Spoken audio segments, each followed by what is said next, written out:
찬양하겠습니다.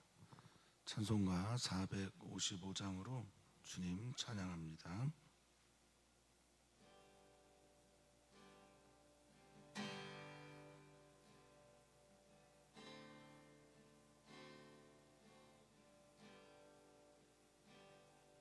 주님의 마음을 본받는 자, 그 마음의 평강이 찾아오면 험악한 세상을 이기리니 하늘로부터 임함이로다. 주님의 마음 본받아 살면서 그 거룩하신 나도 이루리. 주 모습 내 눈에 안 보이며 그 음성 내 귀에 안 들려도 내 영혼 날마다 주를 만남 신령한 말씀 늘 배우도다. 주님의 마음 본받아 살면서 그 거룩하신 나도 이루리.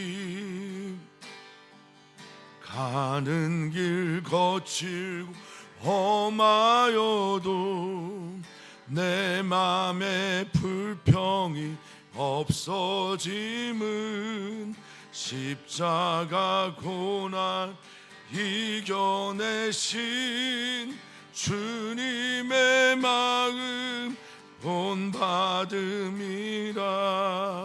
주님의 마음 본받아 살면서 그 거룩하심 나도 이루리.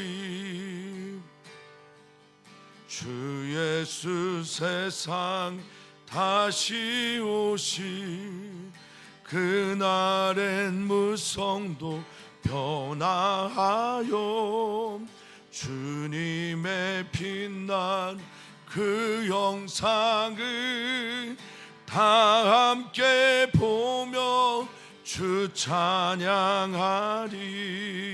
주님의 마음 본받아 살면서 그 거룩하심 나도 이루리.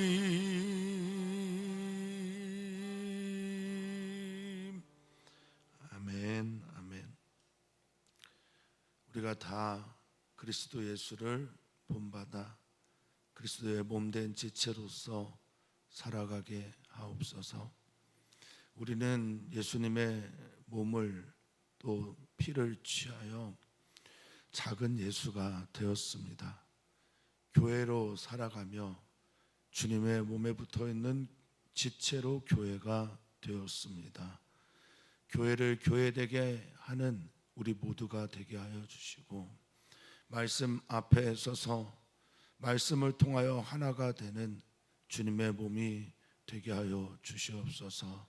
오 주님, 오늘 주님의 사랑과 주님의 능력과 주님의 마음을 우리 사랑하는 지체들에게 공급하여 주시옵소서. 생명의 양식을 통해 우리에게 찾아와 주시옵소서.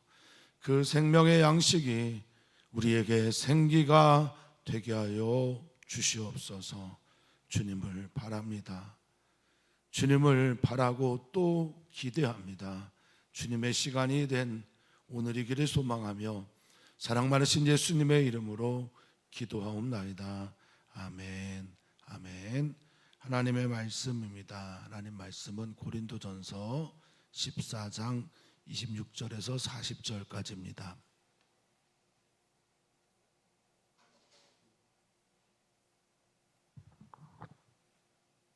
함께 읽겠습니다.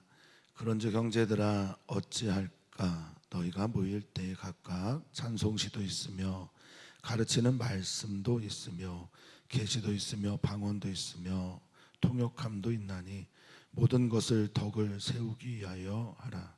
만일 누가 방언으로 말하거든 두 사람이나 많아야 세 사람이 차례를 따라하고 한 사람이 통역할 것이요 만일 통역하는 자가 없으면 교회에서는 잠잠하고 자기와 하나님께 말할 것이요 예언하는 자는 둘이나 셋이나 말하고 다른 이들은 분별할 것이요 만일 곁에 앉아 있는 다른 이에게 계시가 있으면 먼저 하던 자는 잠잠할지니라.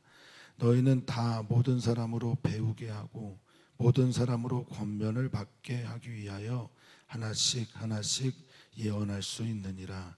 예언하는 자들의 영은 예언하는 자들에게 제재를 받나니 하나님은 무질서의 하나님이 아니시요 오직 화평의 하나님이시니라. 모든 성도가 교회에서 함과 같이 여자는 교회에서 잠잠하라. 그들에게는 말하는 것을 허락함이 없나니 율법에 이른 것 같이 오직 복종할 것이요 만일 무엇을 배우려거든 집에서 자기 남편에게 물을 지니 여자가 교회에서 말하는 것은 부끄러운 것이라.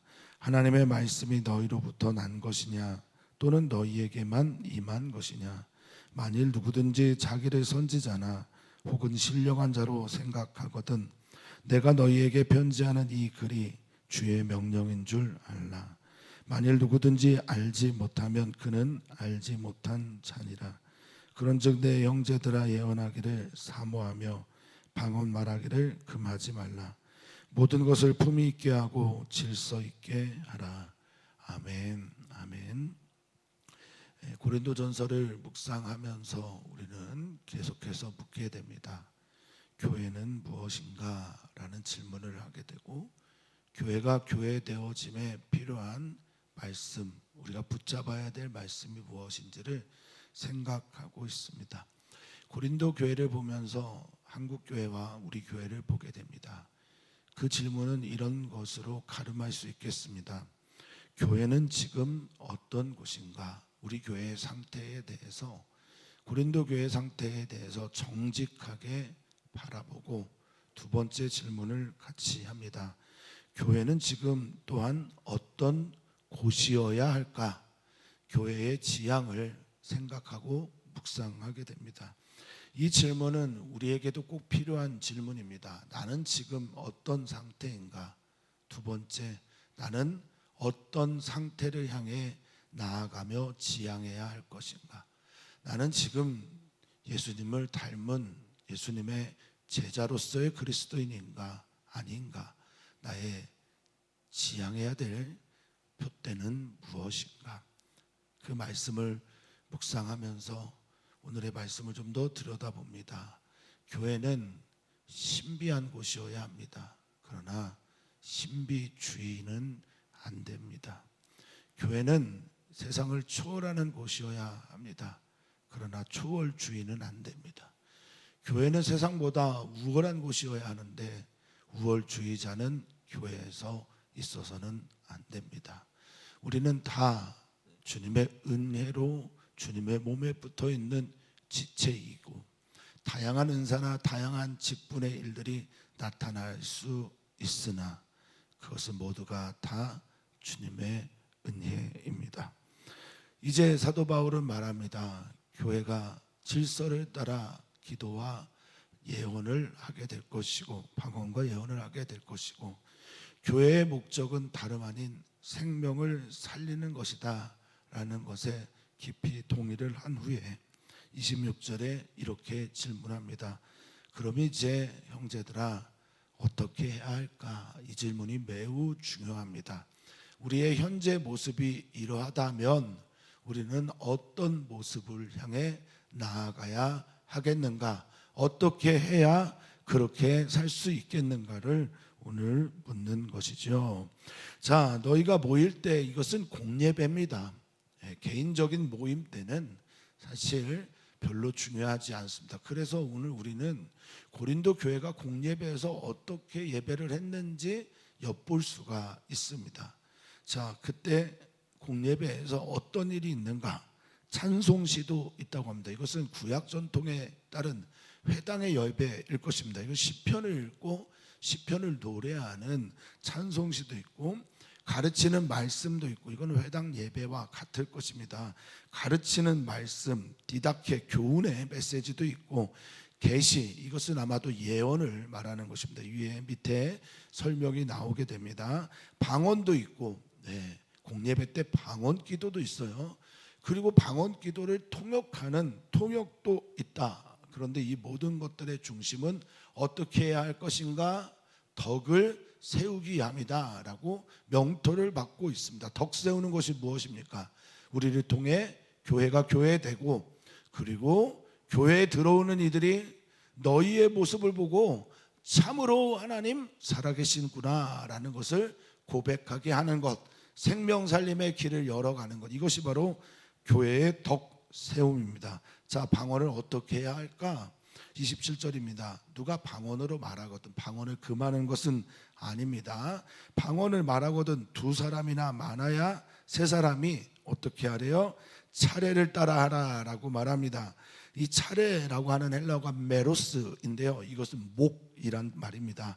관계라는 말이고 그 기능을 말할 때가 있습니다. 그러니까 순서를 따라 하되 자신의 몫을 따라 하는 것입니다.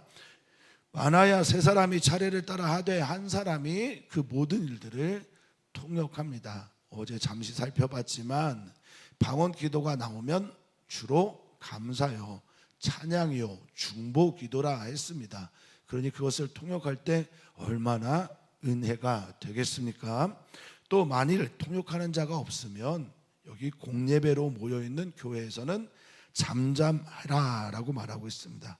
침묵을 지키다, 그리고 입을 다물고 비밀을 지키는 시가오라는 단어를 썼습니다. 그러면 그 방언의 기도를 어디에서 해야 됩니까? 골방에서 혹은 나 혼자 있는 곳에서, 그리고 예배가 끝난 후에, 공예배가 끝난 후에 기도의 시간에 자신과 하나님께 해라라고 권면을 하고 있습니다. 교회의 덕 세우기 위함이지 방언을 하지 말라는 것은 결코 아닙니다. 29절에 보면 이렇게 시작합니다. 예언에 대한 얘기도 합니다. 예언은 26절에 나와 있는 계시와 연결이 되어 있습니다. 예언하는 자는 둘이나 셋이 말하고 다른 이들은 분별해야 한다라고 말하고 있습니다. 그 예언이 참인지 아닌지, 그러면 참과 거짓을 구별하는 것은 어디에 있습니까? 누구로부터 나오는지이겠죠. 하나님으로부터 나오면 그것은 예언입니다. 그런데 자신으로부터 나오면 그것은 거짓이며 거짓 선지자들의 자기를 위한 말이 될 것입니다. 어떻게 분별합니까? 하나님의 말씀으로 분별해내고 구별해내는 것입니다. 만일 곁에 앉아있는 다른 이에게 계시가 있다, 어떤 이가 나보다 먼저 하나님의 계시를 받았다, 이 계시라고 하는 것은 아포클립토라고 하는 말인데요, 베일이 벗어지는 겁니다. 하나님께서 비춰주시고 보여주시고 말씀하시고 하나님의 영이 특별하게 다른 이와 다르게 말씀으로 그렇게 임하여서 보여주는 사건이 누군가에게 임하게 되면, 그러면 먼저 하던 자는 잠잠하면 된다라는 것입니다. 찬송시도 있고 디다케 교훈도 있고 계시도 있고 방언도 있고 통역도 있습니다. 교회의 다양성, 이것은 풍부함과 연결이 되어 있습니다. 그런데 이 다양함과 풍부함이 난잡해지게 되면 어떻게 될까요? 교회의 질서는 세워지지 않고 덕 세우는 일도 일어나지 않을 겁니다. 교회가 다양해야 풍성함을 경험합니다. 그런데 이 다양함과 풍성함이 성령 안에서, 하나님 안에서 질서 있게 되어져야 그것이 사람들을 세워가게 된다라는 겁니다. 그래서 교회가 추구해야 되는 방향이 뭐냐? 너희는 다 모든 사람으로 배우게 된다라는 겁니다. 이 배우다라고 하는 것, 교회 안에서는 배우고 확실한 일에 거하도록 하기 위해 교회 안에서는 배움이 있어야 되고, 배움은 필연적으로 체험과 관계가 있고, 체험은 깨달음을 향해 나아가게 되어 있습니다. 여기에 그래서 이 배우다라고 하는 만다노라는 헬라어는 배우다라는 말이 있고 익히다, 훈련하다라는 뜻도 있으면서, 이 만다노 안에는 발견하다라는 말이 있습니다. 하나님의 뜻을 발견하게 되는 거예요. 교회 안에서 방언을 통해서, 또 예언을 통해서, 가르침을 통해서 하나님의 뜻을 내가 발견함으로 깨달아 그 힘으로 살아가게 되는 겁니다. 또 모든 사람으로 권면을 받다라고 할 때 이 권면이 파라칼레오라는 말인데 위로하다. 그래서 여기에서 뭐가 나오냐? 보혜사가 나와요. 변호하다라는 뜻의 파라칼레오입니다. 하나님께서 우리의 마음을 위로하시고 만지시고 새 힘을 주시는 거죠. 힐링을 하게 하시는 겁니다. 그래서 예언을 그렇게 하는 겁니다. 그러나 예언하는 자들이 다 예언만 할 수 없죠. 그래서 예언하는 자들은 또한 예언하는 자들에게 뭘 받아야 됩니까? 통제를 받아야 돼요. 제재를 받아야 한다는 겁니다. 이게 히포타소라는 헬라어인데 복종, 종속 등의 의미를 가지고 있습니다. 이렇게 하는 이유가 뭘까요? 33절입니다. 같이 읽어보겠습니다. 하나님은 무질서의 하나님이 아니시오 오직 화평의 하나님이시니라. 아멘. 하나님이 이런 분위기 때문에 그런 거예요. 하나님께서 무질서의 하나님, 하나님이 혼란, 혼돈, 동요, 소동 등을 일으키는 하나님이 아니시라는 거죠.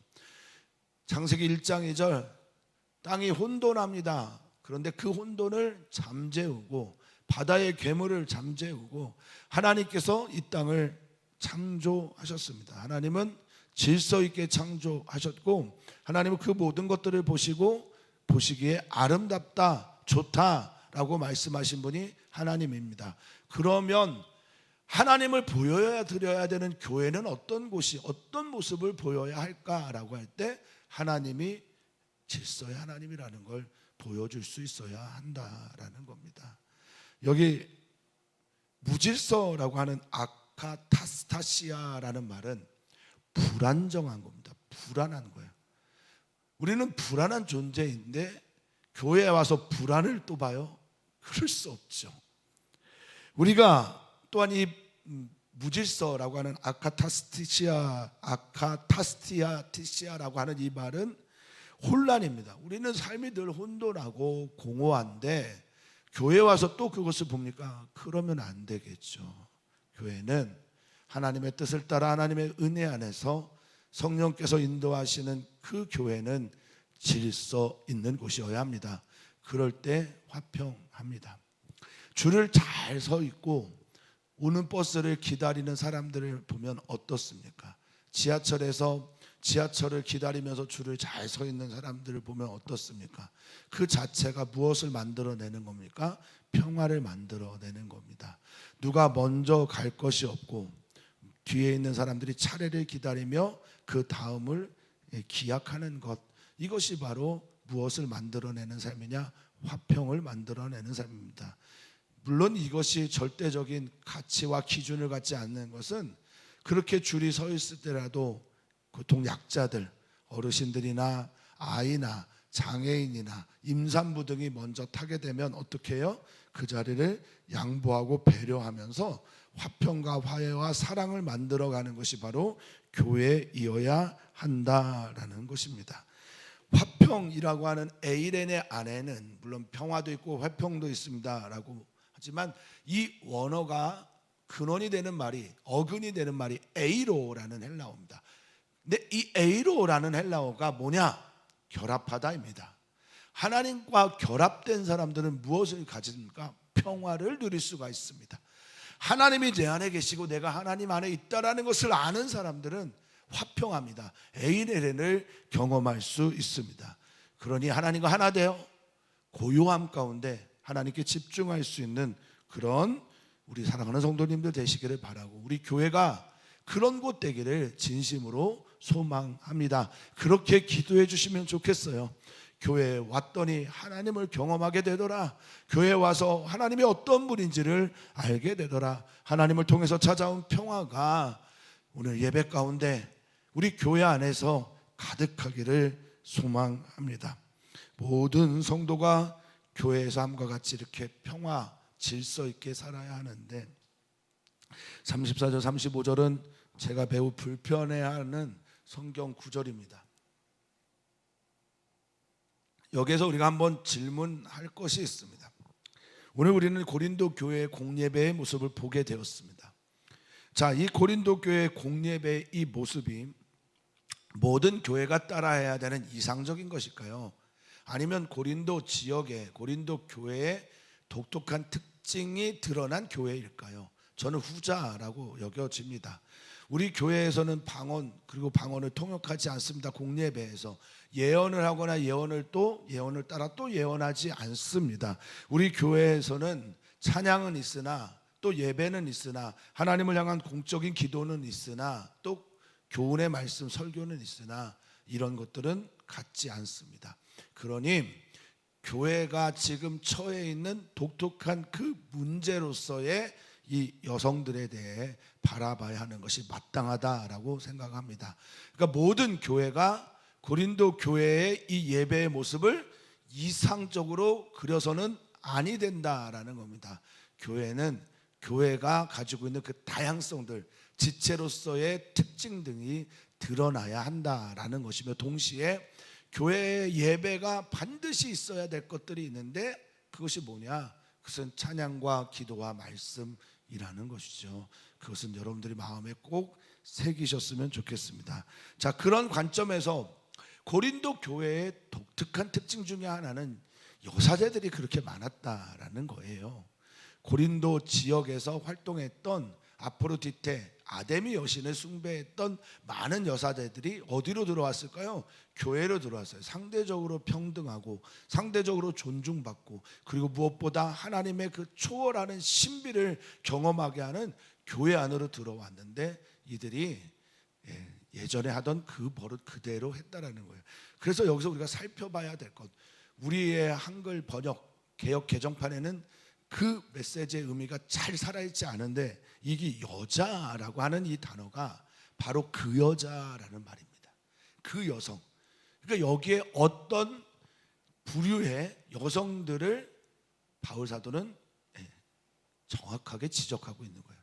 말하자면 누군가의 이름을 댔다든지 누구라도 알만한, 고린도 교회에서 누구라도 알만한 그 여성 그룹들을 말하고 있는 겁니다. 그래서 성경학자들은 대부분 이 여성들이 여사제 출신들의 신비주의 추구하는 분들이 아닌가 이렇게 보고 있는 거예요. 자, 그러면 이 말들이 조금 이해가 되죠.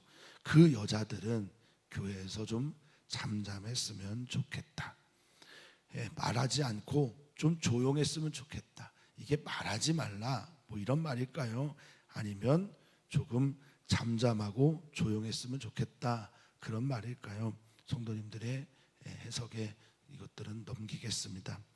자, 그들에게 말하는 게 허락된 게 아니다. 그들은 세례도 받아야 되고 그들은 교육도 받아야 되고 검증도 받아야 한다. 그들은 잠잠하고 그렇게 순종했으면 좋겠다. 너희가 그 여성 그룹들이 무엇을 배우려거든 집에서 자기 남편에게 물어라. 여자는 교회에서 말하는 게 부끄러운 것이다 라고 말하면서 현대 교회가 받아들일 수 없는, 그러니 고린도 교회의 이 말은 이상형이 아니라 바울이 추구하는 이상은 분명합니다. 남자도 여자에게서 나고 여자도 남자에게서 나고 모두가 다 하나님에게서 났다라는 게 분명해요. 그러니 평등한 겁니다. 교회는 남성이나 여성이나 헬라인이나 유대인이나 자유인이나 종이나 부자나 가난한 자나 다 그리스도 예수 안에서 하나입니다. 그건 분명하고 어느 교회나 다 이상형으로 삼아야 될 말씀은 그것입니다. 그런데 이 고린도 교회 안에서는 유독 이런 문제들이 불거진 겁니다. 그래서 바울 사도는 강하게 그들에게 메시지를 전하고 있는 것으로 보입니다. 자, 여기서 우리가 한번 살펴봐야 될 말씀 35절에 부끄럽다라고 하는 말이 아이스크론이라는 헬라어입니다. 자, 그럼 이 아이스크론이라는 헬라어를 우리가 어떻게 해석해야 될까요? 정말 부끄러운가? 창피한 일인가? 그리고 버릇없고 못된 일인가? 뭐 이렇게 볼 수도 있겠습니다만, 아이스크론의 또 다른 의미가 뭐냐? 무질서하다라는 겁니다. 그렇게 그 여자들이 이 질서를 따라 순종하지 않고 계속해서 반복적으로, 때로는 길게, 아니면 누군가를 비난하는 이 말들을 자기 중심적으로 하게 되는 것은 무질서한 것이다 라고 바울 사도는 정리를 합니다. 그러면서 다시 한번 예언하는 자들, 또 특별히 방언하면서 공예배 때 기도하는 이들, 고린도 교회의 공예배에 직임을 맡은 사람들에게 좀 다시 한번 권면하고 있습니다. 그 권면이 무엇입니까? 36절입니다. 하나님의 말씀이 너희로부터 난 것이냐, 또는 너희에게만 임한 것이냐. 교만하지 말라는 거죠. 누구에게나 하나님의 말씀이 임할 수 있다라는 겁니다. 이 말은 무엇입니까? 하나님의 말씀을 독점할 수 없다라는 겁니다.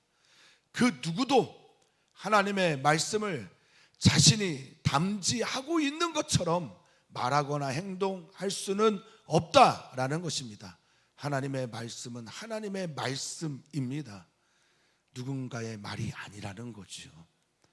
그러면 우리는 하나님의 말씀을 못 듣는 겁니까? 우리를 통해서 전해지는데 약한 이 결핍의 사람들, 부족한 사람들을 통해서 전해지는 이 말씀을 들을 수 없는 겁니까? 아니요, 들을 수 있습니다. 메신저들은 그래서 겸손해야 합니다. 하나님의 은혜로 여기며 살아야 합니다. 그리고 감사해야 합니다. 나로부터 난 것이 아니라 하나님으로부터 나온 말씀을 거룩하고 진지하고 정직하게 전해야 합니다. 그래서 사랑하는 성도님들은 말씀을 전하는 자를 존중할 필요가 있습니다.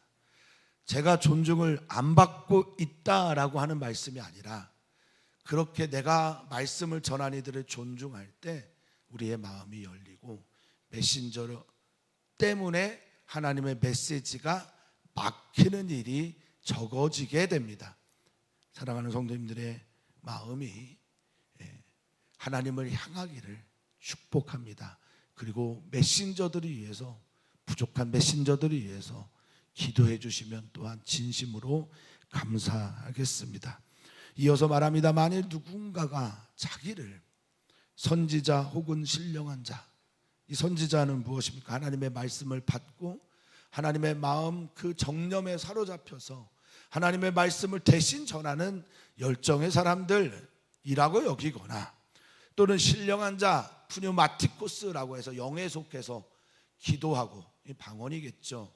또 영에 속해서 신령한 은사들이 나타나는 자들로 자기가 여기거든, 그렇게 내가 생각하고 그렇게 자기를 보거든, 이 말씀 어떤 말씀입니까?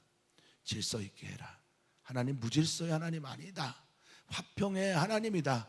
그리고 밖에서 들어오는 사람들이 너희를 통해서 하나님을 볼 수 있어야 한다라고 하는 나의 이 말을 주님의 명령으로 여겨야 한다라고 말하고 있습니다. 그러니 겸손하되 하나님의 말씀에 대한 확신을 가지고, 그리고 자기 안에서 걸러지고 성도들에게 전할 수 있어야 한다라는 겁니다. 만일 누구든지 이것을 알지 못한다, 받아들인, 여기 알지 못한다라고 하는 이 말은 무시하다라는 말에 더 가깝습니다. 아그노에오라는 말인데요, 이 말은 무식하다, 무시하다 등등의 뜻을 가지고 있습니다. 그러니까 누구든지 이 말을, 나의 이 말을 무시하거나 또는 알아듣지 못하거나 한다면 그는 그냥 그런 사람일 뿐이다 라는 겁니다. 배우고자 하는 사람들, 그들은 겸손할 수밖에 없습니다. 하나님의 말씀 앞에 조금 더 깊이 들어가고자 하는 사람들, 저의 경험이라고 합니다.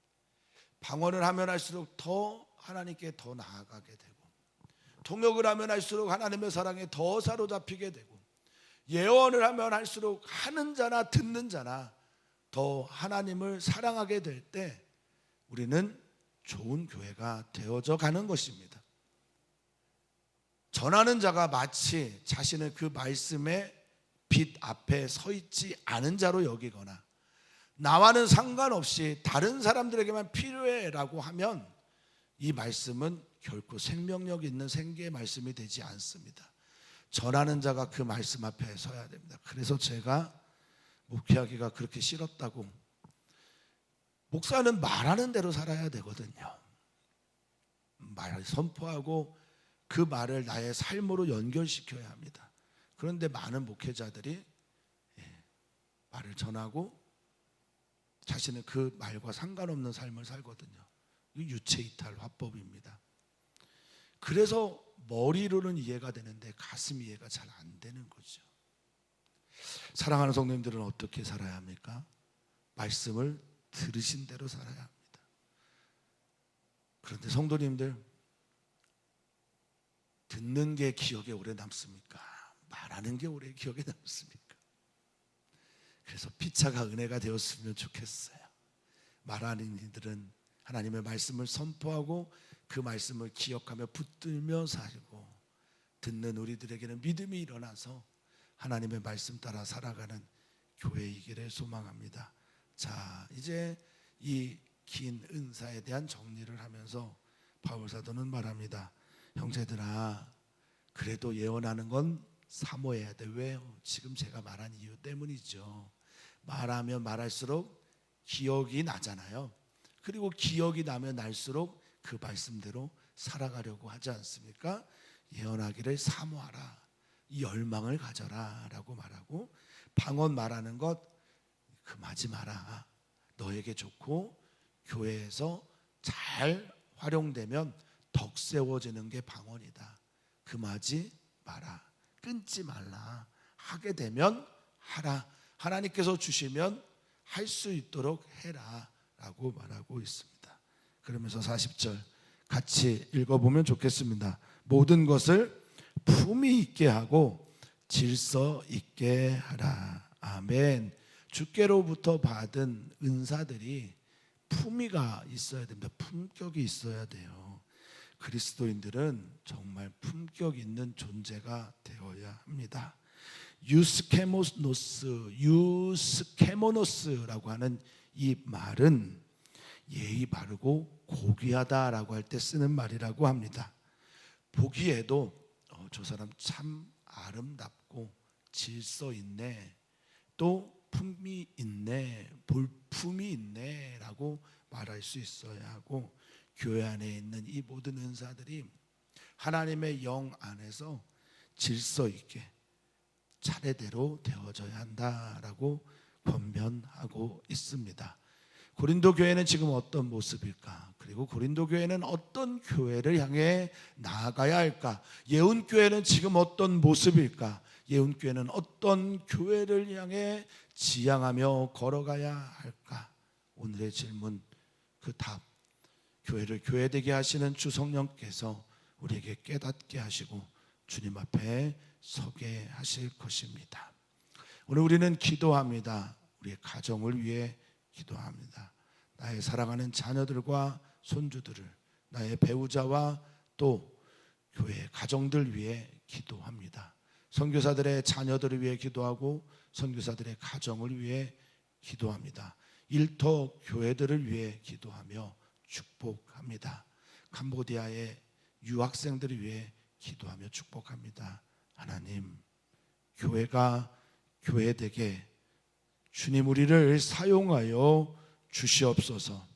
또한 그 자리에서 각자 맡은 바 소임을 사명으로 여기며 감당해내는 주의 성도들에게 주님의 복을, 주님의 은혜를 더하여 주시옵소서. 감사함의 예수님의 이름으로 기도하옵나이다. 아멘. 아멘.